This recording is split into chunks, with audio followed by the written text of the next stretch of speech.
शिवजन्मभूमीचे शिलेदार आपला माणूस आदरणीय शरददादा सोनवणे यांची जुन्नर विधानसभेवर बहुमताने निवड झाल्याबद्दल हार्दिक अभिनंदन।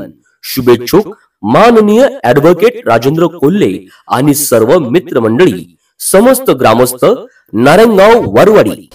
येडगाव शहरातील खानेवाडी येथील शरद नेहरकर यांच्या घराजवळ बुधवार दिनांक 27 रोजी सायंकाळी 7च्या सुमारास रुद्र कांबळे हा 12 वर्षाचा मुलगा जात असताना जवळच उभ्या असलेल्या जीप खाली दबा धरून बसलेल्या बिबट्याने रुद्रावर झडप घालण्याचा प्रयत्न केला। मात्र बिबट्याची झडप रुद्रावर पडण्याऐवजी शरद नेहरकर यांच्या पाळीव कुत्र्यावर पडली आणि मुलाचा जीव वाचला। पाळीव कुत्र्याचा मात्र फडशा पाडला। बिबट्याने कुत्र्याला उसाच्या शेतात नेऊन पळून दिली।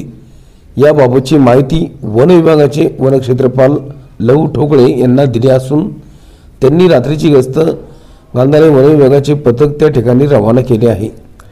घटनास्थळी बिबट्याला जेरबंद करण्यासाठी पिंजरा लावावा अशी मागणी स्थानिकांकडून करण्यात येत आहे। गेल्या 8 दिवसांपासून या शहरात बिबट्याचा वावर असल्याची वन विभागाला कळविले आहे। मात्र वन विभागाने कोणतीही दखल घेतलेली नाही अशी खंत शरद नेहरकर यांनी यावेळी व्यक्त केली।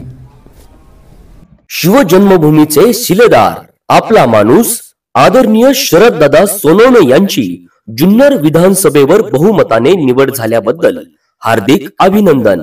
शुभेच्छुक माननीय ॲडव्होकेट राजेंद्र कोल्हे आणि सर्व मित्रमंडळी, समस्त ग्रामस्थ, नारायणगाव वारवाडी।